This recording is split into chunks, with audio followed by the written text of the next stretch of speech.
introduce Professor Mattingly, Jonathan Mattingly from Duke University. The title of the talk is Ellipticity and Hypo-ellipticity for stochastic PDEs, or what is ellipticity in infinite dimensions anyway? All right, so thank you, Franco, and thank you to the organizers very much for inviting me to talk here. So I always kind of believe, you live by the sword, you die by the sword.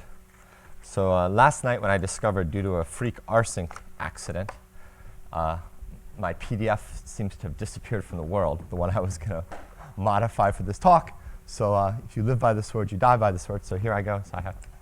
So you get a chalk talk. So the upside of that is, as I'm told often, I speak way too fast. So I don't write very fast at all. So the good news is I have to go very much slower than usual. So that's the good news. The bad news is I write more or less like I did when I was 10 still. So I was almost the first person I knew who started using computers because I write like I did when I was 10. So be it. All right, so enough. So what I want to tell you about, in a way, as many of you know, I've spent a bit too long probably thinking about questions associated with ergodicity of a question that for the moment, equation that for the moment I'm going to write like this.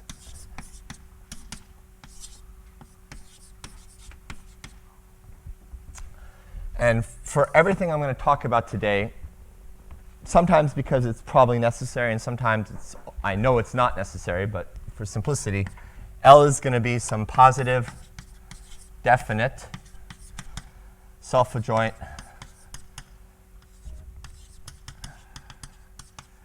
with, compact resolvent and generates analytic setting group.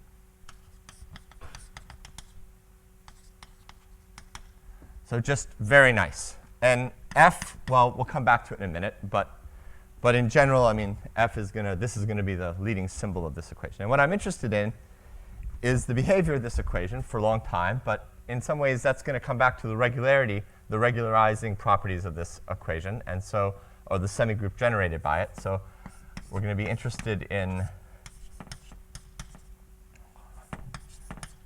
the Markov semigroup, which we can just define by the expected value in the usual way.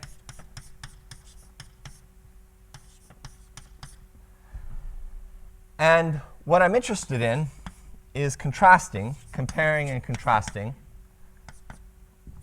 So all the things that I haven't defined or made precise yet will become precise during the talk. So just suspend disbelief if you're worried, but what's his assumption on that term? So I want to compare this versus, this is not actually exactly what I'm going to talk about today. This is what I'm usually talking about.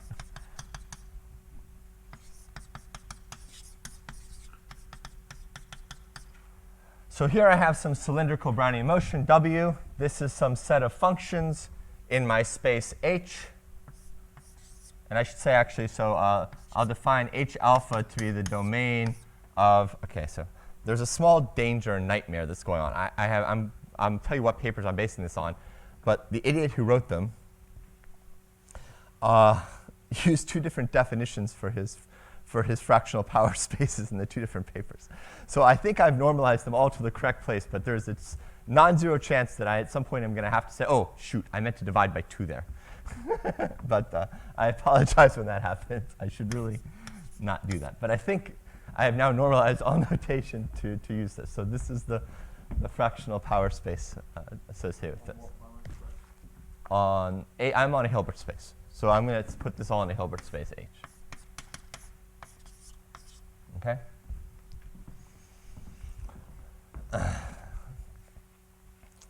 I leave you and Brezhnev the fancy stuff. I'm very simple-minded. OK, so in a way, I want to ask myself, so I always, I've always been very interested in this question. When there's only a finite number of forcing terms, what are the properties of the system?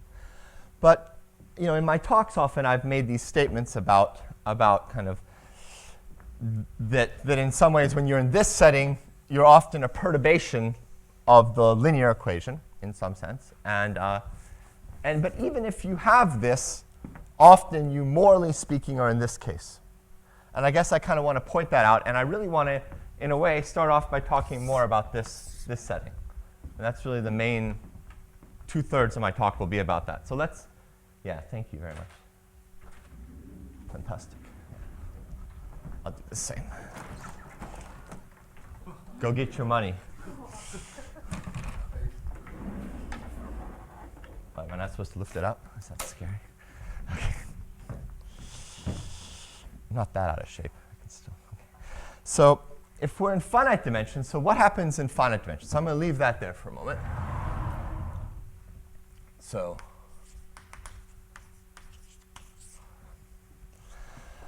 we all pretty much know the setting. So I'm going to stick to additive noise, because in some places I can't do anything else. And in other places, well, I would like to make the talk consistent and kind of stay away from technical difficulties. So in finite dimensions, of course, if we have some SDE, what did I say? B.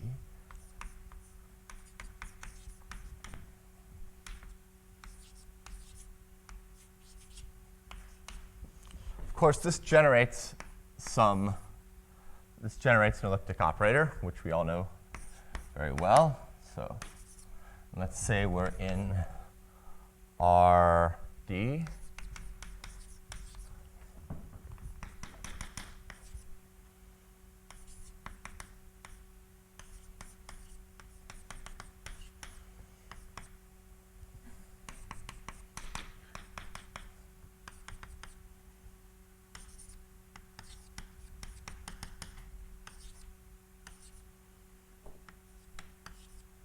I'm writing this up for a reason.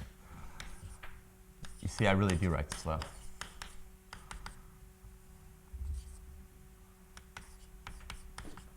And oh yeah, please interrupt me, because I almost certainly make typos when I write things on the board. So I'm happy to try to correct this. So we all know, it's pretty well known to everyone in the room, I suspect, that if I consider the following PDE. So I have this PDE. If, and what is A? A is sigma transpose. If A satisfies, so since I have additive noise, all I really need is that it's non-degenerate. So if I have some property like this, so if I can lower bound this matrix as a quadratic form by the identity, then I have very nice properties of this equation, right? In particular, I have that it has a nice Green's function, right? That this can be written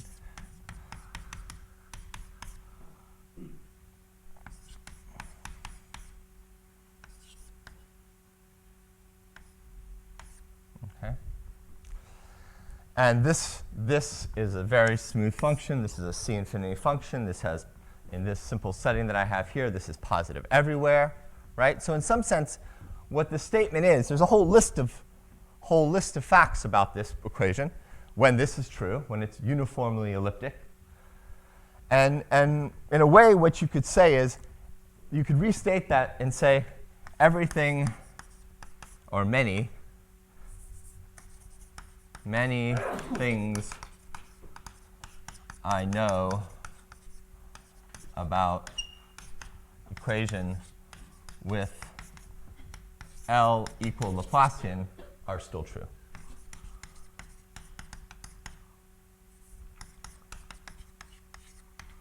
Are you assuming some smoothness on sigma? Am I smoothing some smoothness on? The answer to that in general is always yes. But on C? On sigma. Well, sigma is constant. All right. Sigma is constant. Okay. So that's a lot of smoothness. That's my favorite smooth. That's my favorite smooth function. Okay. So I mean, of course, not because I need it, right? But just for the point of the talk, right? So in a way, this is what ellipticity means to us. is that the theory for this operator is a perturbation of the Laplacian, right? I mean, that's not such an unreasonable definition of what ellipticity means, right?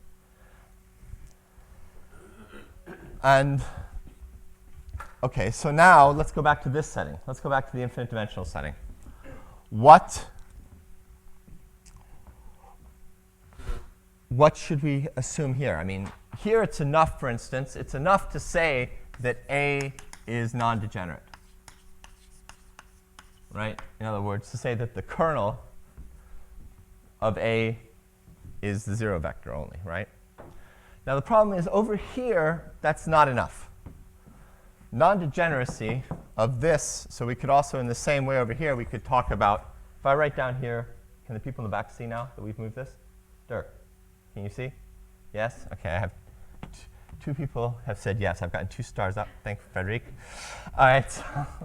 So if I look at Q star, it's not enough just to assume that this is non-degenerate, right? You really have to assume something else, something stronger. And so of course, I should make a few statements about history. So the specific things I'm going to talk about today are joint, at least the first part, are joint with a student of mine, Andrea Watkins. And it's based on stuff I did before with Tufik Swidin, who, now, as far as I understand now, has been sucked into the dark side of London corporate financial world. But it's certainly based heavily, I mean, it's heavily based on the work by De Prato and Zabchik and Flandoli and De Bush and Maslowski and Sandra. And I mean,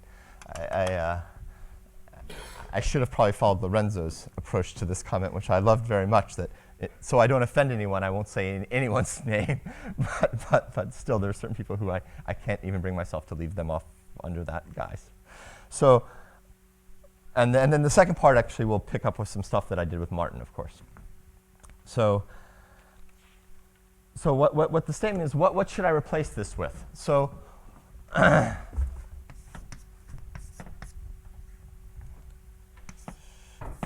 so in a way,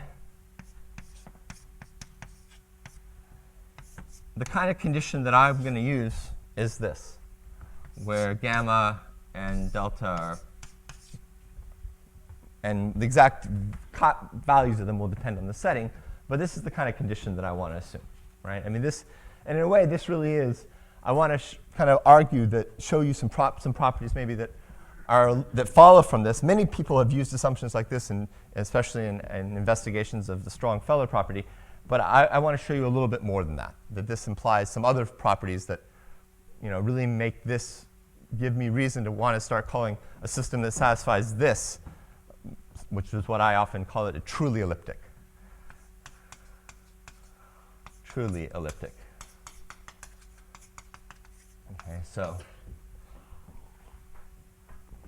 Okay, so somehow what this really means is that not only is this non-degenerate, but it's somehow non-degenerate in the topology in a structure that's associated with this equation, which is associated with what I would say, here I said it's a perturbation of the Laplacians. OK, so the problem, of course, is the reason that invertibility and non-degeneracy are not the same thing is because in infinite dimensions there's no one distinguished topology for this type of problem, right? There's no Lebesgue measure. And so this statement really says, this nonlinearity, with the right choices here and the right assumptions on the nonlinearity, this nonlinearity is a perturbation of what my closest thing to the Laplacian sitting around, which is what? Which is the linearized equation. So in a way, what I want to say is that truly elliptic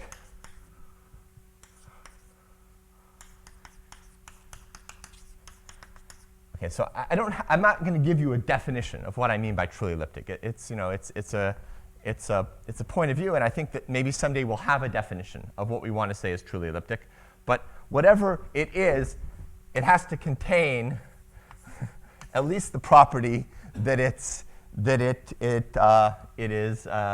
that pt of x dot of u dot is equivalent, or at least absolutely continuous with respect to, but in this case we'll have equivalent to RT dot. So it at least needs this property, in my opinion, and where RT U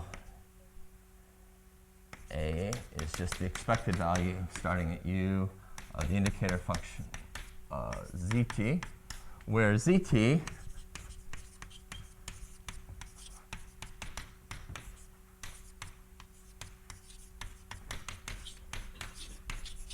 okay, I mean, I'm not saying anything that earth-shattering, right? I mean, except maybe I'm just pushing this point of view a little bit. So here I have the linear Ornstein-Uhlenbeck process, you know, which you can read copious amounts in the work of Professor Zabchek and Prato and Maslowski and Goldie's, right? There's lots of people who've done a lot of beautiful work, and Professor Brezhniak.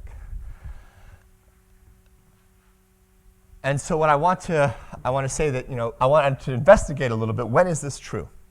How far can I push this? And can I really kind of get to what I see as the natural boundary? Because I want to say, and this is something that wasn't maybe known as far as I know, and I'm very happy to get corrections to this, but really the case when this exactly was a perturbation of this, right? There's some, I'll say in a sense what I mean by that, but it's a very natural sense. The symbol of this dominates the symbol of this asymptotically as you go to higher and higher dimensions. In that case, was it really true that we had a property like this? And that's the first thing I want to explain to you, that that is true under in a reasonable setting. That the minute, and so since Terry's here, I'm in trouble. I have to be slightly more sharp. And so in particular, I don't mean it's clear that this kind of polynomial upper bound is sufficient but not necessary.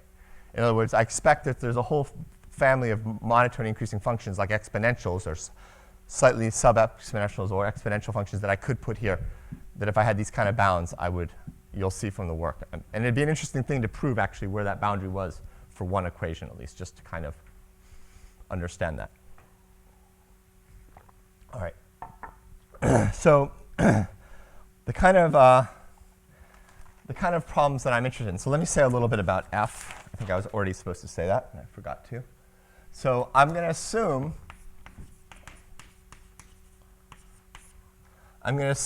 that F is continuous and locally Lipschitz from H beta plus A into H beta. And this is going to be for some. All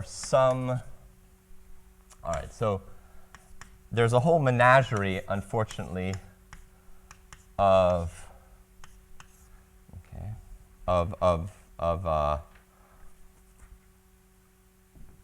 indices. But I'll walk you through them in a second. So this is true, and I'm going to assume, and I'll tell you what rho is in a second. But at very least, A is less than 1. And what does it mean for A to be less than 1, right? The regularizing effect of this linear semigroup in the choices of the base, if I've divided by 2 in the correct places, the regularizing effects of this operator are that it increases by 1 index. The semigroup will increase almost by 1 index the regularity properties of a function that the semigroup generated by this analytic semigroup. That's what it does. So what this says is that, I haven't told you what rho is, but I will in a second. But this is a positive number. And so as long as A is does the damage that A does, right? A makes things, whoops, this is the wrong way. See, somebody should yell. No, that's right. Sorry, that's right. So it takes a function which is more regular and makes it less regular, and it loses exactly A index count of regularity. So as long as you just lose A, and A is less than 1, then it's reasonable. The statement that I've been making that this is a perturbation of this is true, and you'd like to see that it actually leads to something like it's essentially a perturbation of the Laplacian. All right.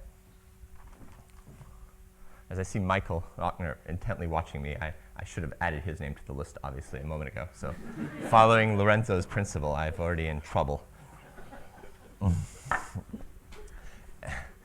are you allowed to add Lorenzo to the list following Lorenzo's principle? No, I think you can't add him to the list exactly because of Lorenzo's principle. Right? So I'm going to leave you off in respect of your principle. Yeah, yeah. All right, so. OK, so I have to say a few more things. So there's a few more results. So I need some kind of boundedness. And so the boundedness that's enough is that fu beta, and I haven't told you what beta is, so I'll tell you what beta is in a second. Beta is less than a constant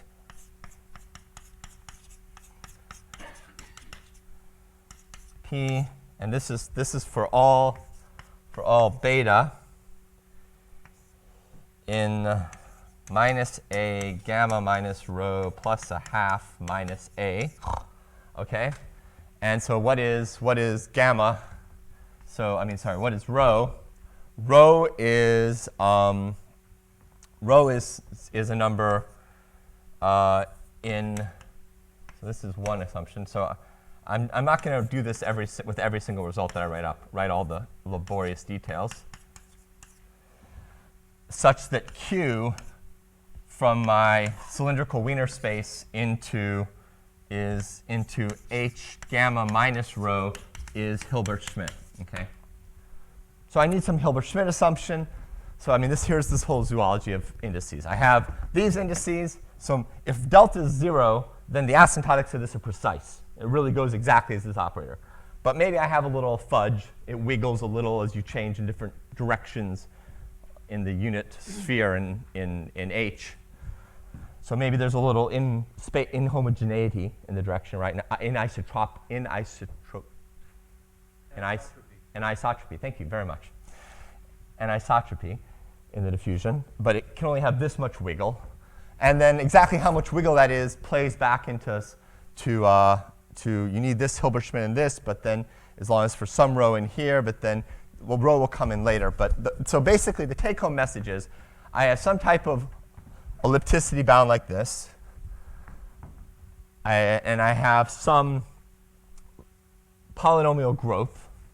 And then I have that my nonlinearity doesn't lose too much. It only loses less than one regularity power. Okay? Is that okay, James?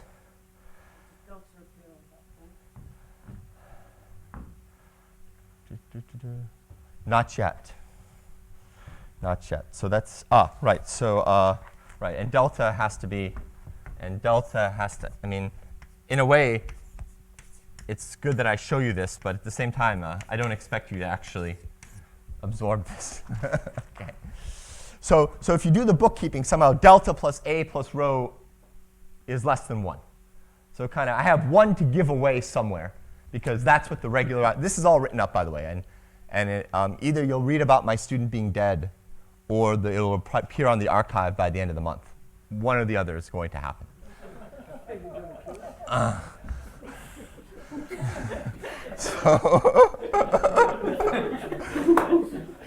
This is being videotaped, isn't it? That was. I would just like to, for the FBI agents watching, I would like to say that was completely a joke. That was. Andrea, if you're in the U.S. watching this remotely, I'm just kidding. Yeah. So seriously, right, I said that the regularizing effect of this analytic semigroup is to improve by 1, almost. And my total accounting, delta plus gamma plus a, add up to something less than 1 by this choice. So that means I can give away, but I can't give away too much. And so what's the result? So the theorem, which I think I've actually managed for once in my life to put every assumption on the board, but I don't swear to it. So the theorem, this is with Watkins.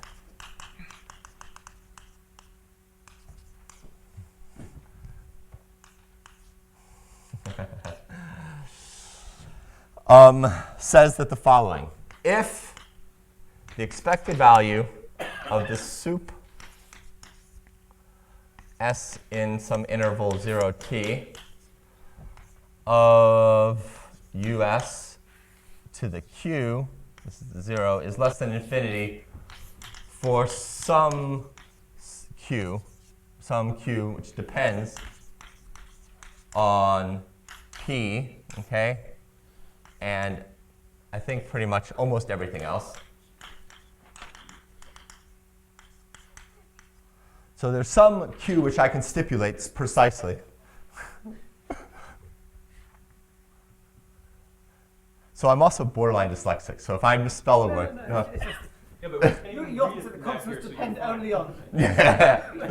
Well, I mean, in particular, the major dependence is on P, and there's a small fudging, which I think I could probably make uniform, but I don't really care. So I have actually. So in my mind, the dependence is only on P, but because all of a sudden I was standing in front of you, I said, "Huh, I haven't really made sure." Yeah, no, I mean, we'll just. That was the insurance policy.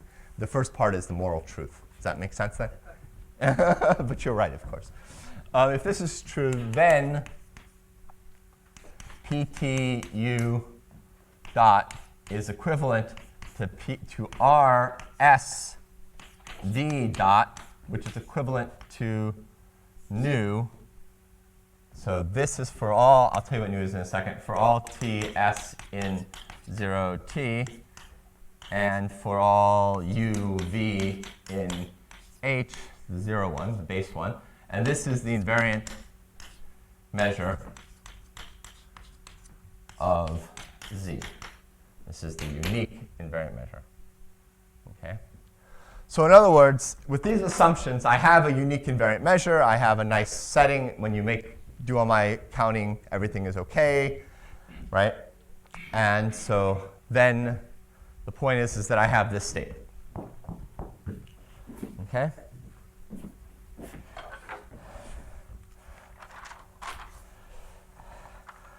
All right. So in particular, I started listing names here. So and also I should put Martin here. I said it already, but let me. Okay, so the part I'm talking about today really goes back to some work I did with Tufik Sweden a while ago. It was finally published in 2005. And it actually, but I mean, Martin's name deserves to be right here too, because somehow when we were trying to prove our hypo-ellipticity result, there were many, many discussions that we had about, let's try this. Oh, drat. Let's try this. And so a way, this was combining an idea I had and riffing off an idea that we came out of one of our discussions, and we modified it. I said, well, I think afterwards I said, I think I can use this to solve this problem, right? So. But in these papers, we failed to do the case in a way that I was originally interested in, which was the 2D Navier-Stokes. We couldn't do 2D Navier-Stokes. And I should say there's also a nice paper by Professor De Prato and Arnaud Debouche, where they also proved this type of absolute continuity. But they also, according to Arnaud, you fall short. Only for invariant measure, not for the law at the time t. OK, but you also can't quite do Navier-Stokes, if I recall correctly. You had great hopes, as I did when I started. But I could only do it for hyperviscous Navier-Stokes, where just a little bit more than Laplacian. There was epsilon missing. And so now actually with Andrea, we actually have gone the extra step. And it disturbingly took almost no new ideas. It just took us being more careful slightly. And we had an epsilon lying around. That we actually had a whole 1/2 lying around that we somehow missed in the way we did things. And one of the reasons I want to talk about it here is because there's a lesson, and this is where it came up in the context of Martin. There's a lesson about using the Bismuth-Elworthy-Lee formula, which I think sometimes has been lost on some people. It was certainly lost on me at the beginning. And this is somewhat inspired by it, but it's not going to use the Bismuth-Elworthy-Lee because I'm actually going to get absolute continuity. It's going to use Gersanov's theorem, which in some ways the Bismuth-Elworthy-Lee is the infinitesimal version of Gersanov's theorem. And so I want to explain it, but there's an idea there. So I've said that to Gersanov's theorem. Now a whole bunch of experts have now looked down at their paper and started flipping through what they were reading because they said, oh, this is just going to be Gersanov's theorem. Yeah, but if you just do Gersanov's, you don't get as far. You can't get everything I just said. And so the idea here, maybe the one idea I actually hope to transmit is a simple, ridiculously simple trick for getting the extra bit. But it's very geometric. It's not just algebra. There's an understanding to what it does. And so that's what I want to explain. And at the very end, OK, so I had delusions of doing hypo-ellipticity today.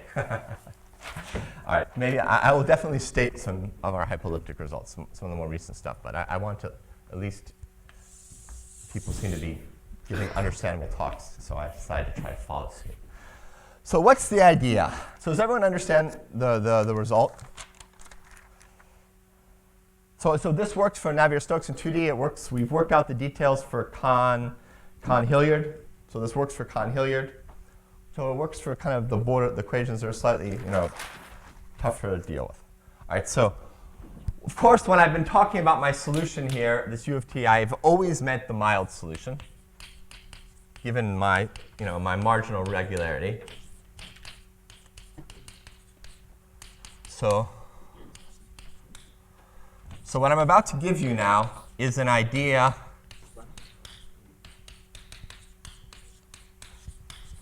of the proof. I mean, I'm going to give you the two elements which are important to the proof, period. There's nothing more than this. After this is just Sobolev embedding and analytic semigroup estimates and things like that. That is the solution at time t. Okay? So what's interesting here is what I'm going to prove is I'm going to prove exactly this. I am not going to prove absolute continuity on path space.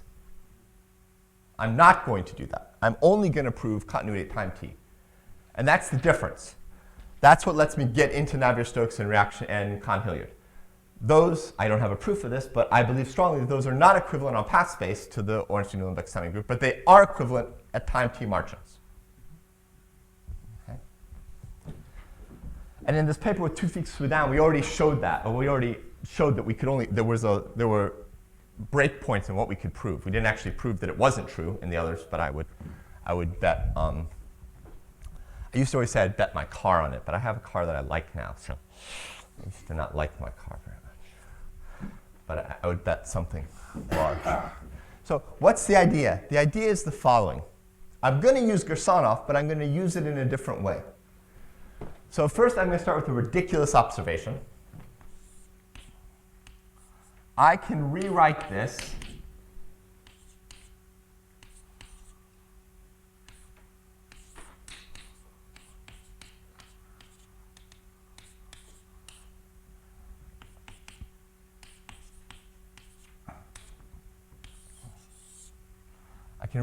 as this.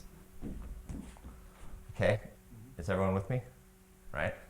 I know, Michael just gave me a little and. All right, so now we're going to make the change of variables. S goes to, obviously, 2s minus t. So we're fixing t. So t is now fixed. And I'm going to make this change of variables. And when I do that, I find that, in fact, and if I define g of s, so what happens? What am I going to do? I'm going to take this and think of this as some exogenous forcing.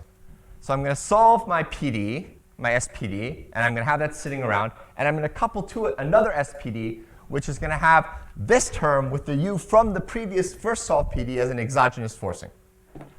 And now I'm going to call this g of s. So after this time change, g of s will be the following. It'll be 0 for s less than or equal to t over 2. I think that's what I want. And then for here, I'm going to end up with this being 2 to the e minus l t minus s f u 2s minus t. Okay? And this is for s in the interval t over 2. Actually, I want this to be true, and I want this to be open. T. I think that's what I want. Okay? All right, so now all of a sudden, that's interesting. So that's kind of a crazy thing to do. But the point is the following, is that now, oh, that's right, I'm supposed to such lovely blackboards here. All right, so if I now solve v of s equal to minus L v of s ds plus g of s ds, if I now solve this for s less than t, what I claim is that if you do variation of constants, write up the solution for this, you'll get exactly this when you undo the time change. I mean, the change of variables. So what I claim is that v of t is exactly equal to u of t, but v of s is not equal necessarily to u of s less than t. So they have they're the same random variable at time t, but earlier they are not. They take a different route to get there, but they end up at exactly the same point.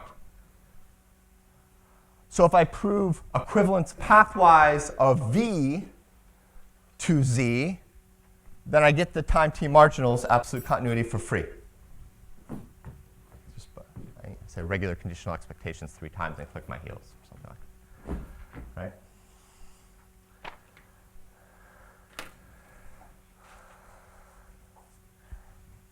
All right, so that's kind of the idea. But I mean, OK, so that seems like I claimed that this actually was contentful. Let me argue now that it is. Here is time t.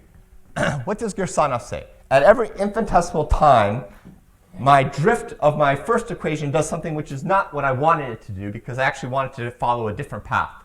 And so I infinitesimally compensate using the Ito term. I push this difference into the Ito, into the Brownian motion, make a change of measure there, change my weighting, pick a different Brownian path so that I kill out that unwanted part of the deterministic increment. And I turn that into a Gersonov, a Cameron-Martin shift, right? All right, well, what I'm going to do is I'm going to do the exact same thing, except I'm not going to do it right away. I'm not going to, the bad, so at time, here's some trajectory that I want to follow. And infinitesimally at time s, I had some direction that I wanted to kill out. I'm not going to do it right now. I'm actually going to push it forward to time t plus s over 2. And I'm going to push it forward and watch it with the linearization and say, oh, now that perturbation I've had, the infinitesimal effect of it is it's not infinitesimal anymore, actually, but you can think of it in some ways. It's spun it around, and I'm going to kill it at this time instead. But the beauty of that is that you never would do this in finite dimensions, because why make your life so complicated, right? If it's non-degenerate and I could do it now, if I could do it now in finite dimensions, I could do it before. Because everything is just being non-degenerate is the condition that I could kill in the arbitrary direction. But the point is that when I push this forward, this thing has become more regular because it's been hit with the heat semigroup. So now, at the later time, it's much more regular. I can do some. So this is already in the paper with 2 feet, which was in the Journal of Statistical Physics, 2005. All right. And in a way, I claim that this is, this is something that Shumei-Lee already knew, in a sense, in her version of the Bismuth-Alwood-Lee formula. But it wasn't maybe as useful for this kind of thing in finite dimensions because there's only one topology sitting around. Either I'm non-degenerate or I'm not non-degenerate. OK?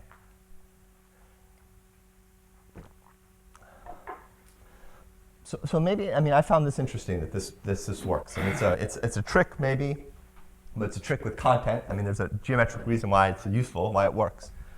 And it's enough to push us all the way to the edge, where we can now say that it's really a perturbation. Where the minute that f is, in the sense of its symbol, which I haven't made super precise in this infinite dimensional setting, is subordinate asymptotically as dimension grows to this, as then we get this type of result. Then this is enough. Because basically, Gersonov works up until the index of 1/2. In this ladder of Sobolev is one halfway. I lose something less than 1. And then Gersonov will take me almost 1/2 back up. And then by doing this trick, I get the other half. OK? All right. So I end. What time do I end, Franco? You see, 1/4. I see what time it is, but I was wondering what time do I end? 11. 11. OK, I didn't know if we started late. I wasn't paying attention. 11 too. OK, fine. OK, fine. OK, so the idea is, of course, now to do this, I can't quite do this. I want to use Gersonov. I've told you the idea. That's how you do it. Of course, what I really do is I regularize this up to this less than some stopping time, and 0 more than that stopping time. So I regularize this thing. And then I remove that regularization, but as everyone probably knows, or if you've done this before, you certainly know, when you do that, you don't get equivalence, right? Gersanov gives you equivalence in a nice setting like this with everything bounded. But then when you remove the regularization, you only get absolute continuity in one direction. So you need one more idea of how to get absolute continuity in the other direction. So the first thing you try, first thing I tried, was to just do Gersanov in the other direction and get it the other way. Somehow it becomes much harder. You lose all your a priori estimates that you had of your PDE, and all heck breaks loose. So to use the standard technique in large deviation theory, after you get in one direction, you run into Verdun in the hallway, which is the standard technique in large deviation theory. And he points out something which you're embarrassed that you hadn't thought about before, as usual. And so the right thing to do is to use relative entropy. And so if you use a relative entropy bound, you can get the other direction based on, he says, use relative entropy maybe. And I'm like, oh, God. Okay. So using this moment condition, it's enough to do relative entropy. And the results you use, so in one direction, you truncate using a stopping time, then remove to get one direction. And then in the other direction, use the following little result, that if you have measures, given measures, Qn, such that one Qn of A converges to Q of A for all measurable A, so it converges weakly, and let me get it the right direction. And if you have the relative entropy, and if H of P Q is uniformly less than M, the lim sup. So if this is true, then P equivalent to Qn implies P, so the other direction. So it gives you the one you didn't have. Okay? So this kind of uniform of the relative entropy, this kind of uniform, am I going too fast? No, perfect. Okay. What? Where's n? Thank you. Right? Okay. So that's the idea, and that's the whole proof. You can go home and write it now. So don't, because my student's supposed to finish this. This is all in the paper with Tufik. We just did the Sobolev stuff. We just did the semigroup stuff a bit more. All right, so this is very close. So I said that Shumei-Lee, in a way, and David Elworthy probably, in a way, if you had phrased this right, would have already thought of this. And in a way, because this is very close to the Bismuth-Elworthy-Lee formula. And what's the idea of the Bismuth-Elworthy-Lee formula? It's the infinitesimal version of this. Basically, I'm doing this, and I'm using Gersanov. But of course, when I do this, this is an adapted process, UV. It's no longer a Markov process, right? It depends on the path. It's a Markov process if you take the tuple. But in itself, it has a memory, which is one of my favorite things. So if you go to, Bismuth-Elworthy-Lee formula. So I just point this out quickly. This is an aside. So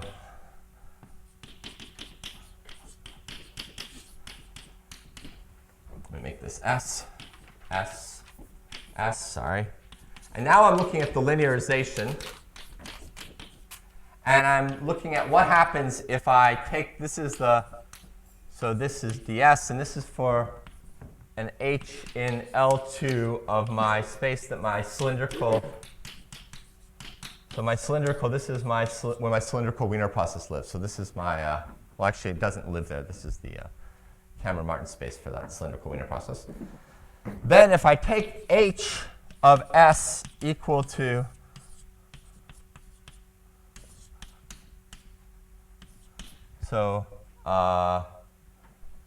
right. So I need one more piece of notation. And this is for s less than t over 2, and this is s greater than t over 2, less than t, where j is just the linear part of the equation. So if this is j, so I should write that out, sorry. So j satisfies jst derivative in t, the function of t, I should call it r, satisfies minus L JSR plus DF X XR JSR and JSS is the identity. This is just the operator value linearization, the Jacobi flow, if you will. And this says, right, so this is, if you instead do this, so you compensate for the variation again at a later time, but you wait until later, that later half of the interval, then you get a regularization effect here. And then when you prove the Bismuth-Elworthy-Lie for you get a slightly different version of it, but it would be based on the following Malyovan calculus integration by parts identity, which is, in my mind at least, the way I think about Bismuth-Elworthy-Lie. So if I take the Malyovan derivative in the direction h, that's just what? That's pushing forward j s t q h s ds, and just as interproduct as object, but by this, of course, I mean the pseudo-inverse. And if I put that in, what is this equal to? Well, it's a 2 over t comes out in front, 0t. And then what do I have? I have the jst. Then I plug this in. The q's hit each other and annihilate. I have j0s c ds. And this, of course, is just j0t c. So that's constant. That comes out in front. And I'm left with 2 over t j0tc, and so I get that this is equal to 2 over t, the Fouché derivative of u of t with respect to the initial condition c, in the direction c. And so with this you get a build, and now you notice I have a 2 here, and you usually don't have that 2, and I could have picked any function. I just picked the function that was the step function, 0, 1, to kind of choose when did I turn on my control. And what's nice about this, of course, is that this is more regular. So there's a lot of work where people don't do this, and they pay a price because they have to restrict where they can use it because there's a singularity at the origin. And this gets rid of the whole singularity with respect to initial data. Of course, and nice regularizing elliptic-like PDEs like this, that's the problem, right? It's the initial data regularization, because at an instant moment in time, you have as much smoothness as the stochastic convolution allows you. The stochastic convolution, this term right here, sets a certain regularity of the equation when you write it in variational form like this. And by using fixed point, you get up to that regularity, essentially. And if you want to get the whole regularity, you have to be a little smarter. But at least in this ladder of Sobolev-like spaces, this gives the whole game. So at a moment of time later, you're good, and the only singularity you really have to worry about is the one at the origin. That's the one that makes it PDE-like. And this whole thing is kind of, I think there's a big set of questions out there. I mean, when you have this kind of setup, in a way, although it's interesting for some problems, I find it's the part of what we do that's the least interesting to me, because this is the problems where it looks like it's finite dimensional in a lot of ways. The topology is obvious what to choose. You know that it's the one associated with the Gaussian law. And so what I think is interesting is to try to look at nonlinear PDEs and try to understand what the right topology is that goes with that PD in this sense, right? And I only have a few examples where I can do that. So, of course, so maybe I have another, looks like 12 minutes or something like that. 15, maybe. All right. Okay. So let me just make a few statements. So in exactly this setting, so here I have truly elliptic. So by that I mean that it looks like a perturbation of the obvious underlying Gaussian measure. Right? There's an obviously associated Gaussian measure with the problem, and it looks like it's a perturbation of that SD. So I like, when I speak kind of in code to myself and to Martin and to my co-authors, the next thing I would say, there's kind of a ladder of things that I would say. The next one is what I would call essentially elliptic.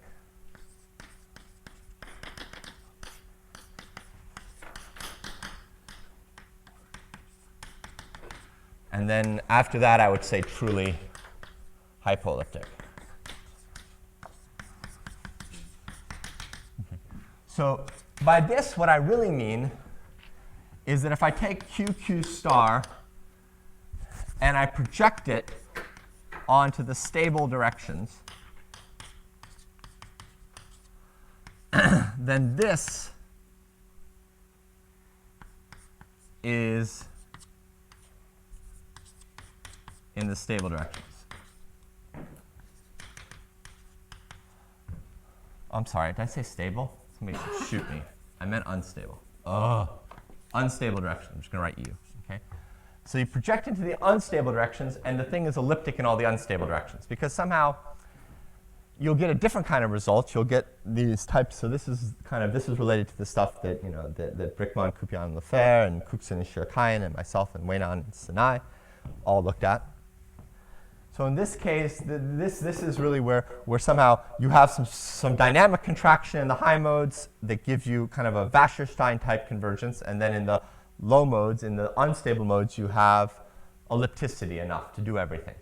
And in a way, though, this really has a lot of properties like this truly elliptic setting. You don't need to know that much about the equation. You have to have a few a priori bounds, a few bounds on its contractive properties, but in most of the scales, the mixing is done by direct interaction with the noise. But for me, the most interesting one, which is this one. And in this case, I really mean that you need bracket information. All right, so unfortunately, sorry, James, I just am now getting to this part because I'm going a bit slower. So some people will be happy about that. But I wanted to say more about this, a lot more actually. So let me just take the last few minutes and make a few comments about this last one, and then I'll maybe kind of throw out something that I wish somebody would prove or help me prove. So of course, the first example that I know of that really fits into this setting in the infinite dimensional case, I mean, where it's really a PDE, where this doesn't generate a group. Was this work that Martin and I did on the 2D Navier-Stokes equation, and now I'm partially advertising and telling you that we have another paper which has been in review forever, but it's understandable because it's 70 pages. But if anyone was reviewing that and have a moment, just finish up. It'd be really nice. It's a Christmas present. So one way or the other, reject it, whatever you want. So it really says that in a setting like this, more or less, in this kind of setting, I need a little bit of assumptions on the adjoint of the linearization. So adding some more or less assumptions in the same flavor as what I erased. I think the assumptions on F. Then if you add kind of what we call add Horomander assumption.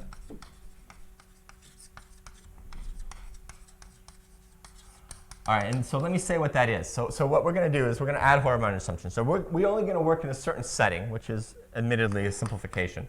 We're going to assume that our nonlinearity U is a sum of FL U.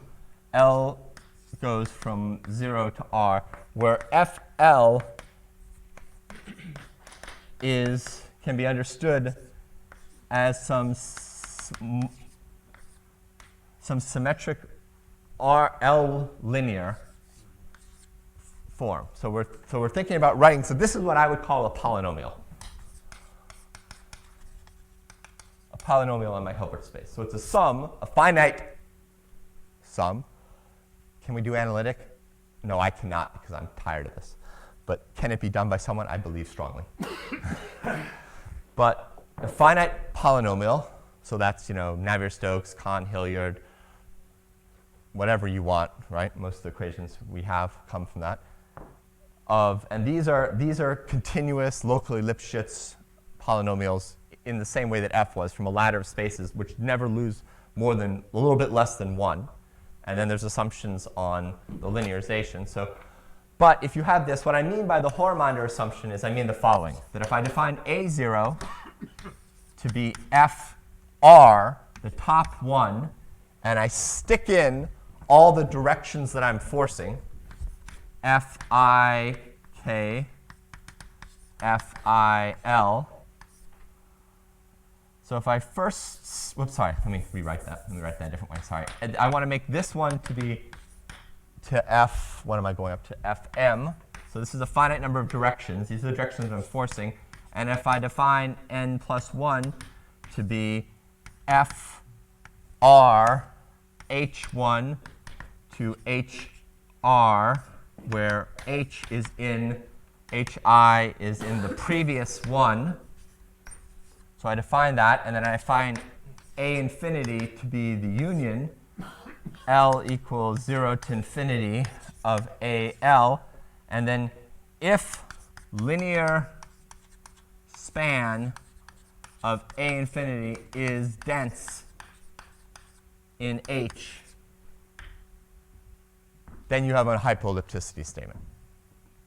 So what we prove in this paper was we proved that if the brackets, there's no brackets over here. Where are the brackets? The brackets are right here. If I take F and I bracket it with H1, HR, I completely exhaust the polynomial, and I get a constant vector at the end, which is exactly F up to constant, FR, H1.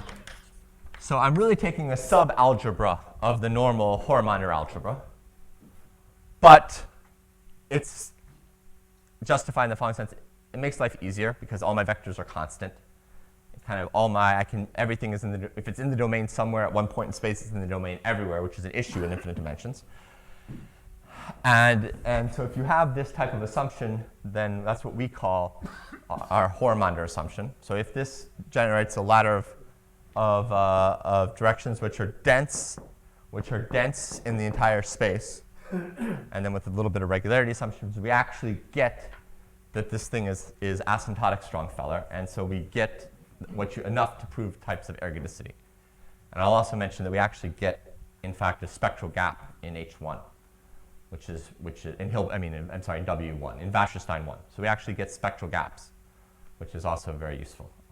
And I haven't seen that done much before. So that's was that clear? I know that was about twice as fast as I had intended to do it. I have to stop my notes because. So what would be interesting to be able to say is the following. You see, if I replace this W with a W epsilon, which is square root of 1 minus epsilon squared plus epsilon W of t, B of t, and I drive this equation with this, and then take epsilon to 0, and then condition on W, I'll get a Gaussian random variable at the endpoint. And this little Gaussian random variable has covariance matrix, the Mallet covariance matrix. This goes back to kind of Zakai's, one of Zakai's many points of view on Mallet calculus. At least that's where my understanding, that's where I first saw it. And now that is, in a way, the statement of Strongfeller is saying that that Gaussian random variable is equivalent to the underlying Gaussian measure. That's almost restating Strongfeller.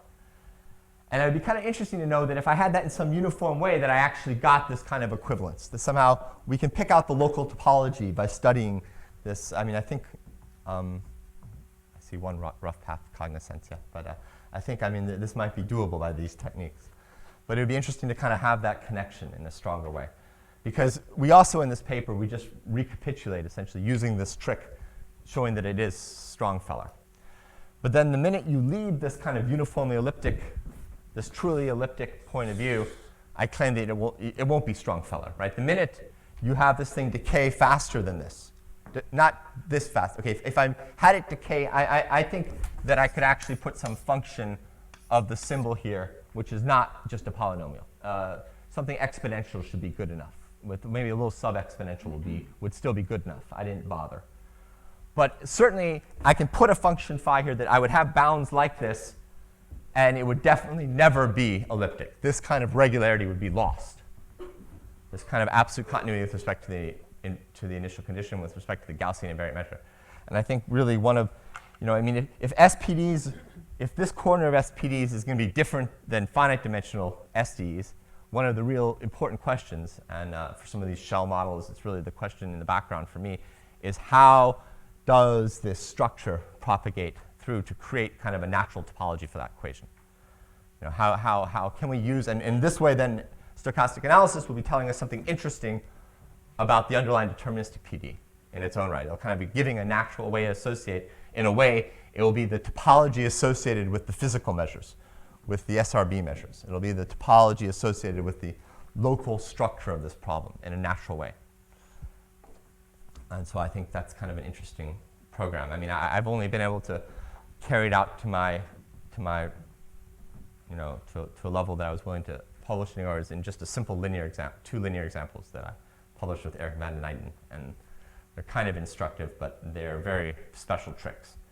And we just kind of looked through the books of special functions until we could find a system that we could solve. And then we solved it. I have nothing else to say, I think.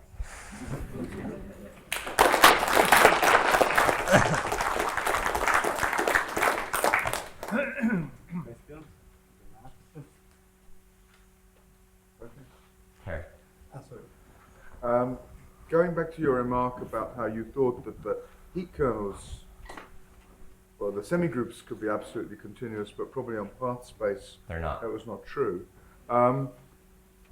What if you relax the assumption on path space a little bit and allow yourself not to start at a point, but start on some sort of equilibrium measure of starting points? Could it be that you're in this sort of borderline case where that is absolutely continuous, but once you condition on starting at a given point, the measures stop being absolutely continuous? Oh, wow. You totally threw me a curveball because I was with you and I was about to answer your question almost before you finished because I thought you were going to ask me the opposite. So it's like, let me answer what I thought you were going to ask me, and then you tell me if I just flip the question. So it's true that the space foliates. So we do an explicit calculation in this paper. The space foliates into leaves on which, if I start both equations on those initial conditions, then I can sometimes have some absolute continuity. But that's not always true. I mean, Okay, but that's compatible with what I was asking. Okay, so then what? So I was saying if you start with a smeared out measure. Yes, I see. Yes. If you convolve it with the right thing. They're exactly compatible. Yeah. So I have no doubt. I think I could probably prove it that in gross generality, which means that its utility is minimal.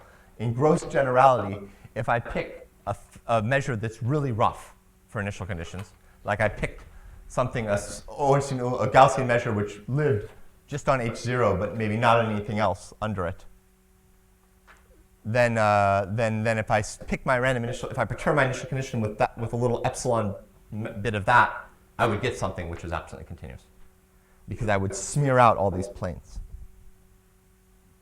Right.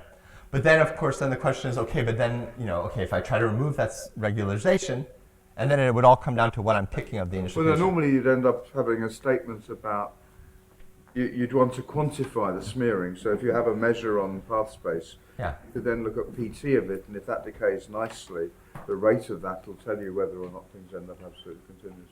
Yeah, that's true. Yeah, I think that's probably exactly true. You can probably make a quantitative. Yeah, no, I think so. But that really would be saying that kind of in the tails, and as it collapses down, is what's fixing the tails the perturbation you did initially, or the actual decay of the PT semigroup? So I think it's kind of it's not going to be much. This is the same thing, I think, in the end. Thank you. That's interesting to think about. Maybe there's time for one question. Postpone to the coffee. No. Thank you very much. Thank you.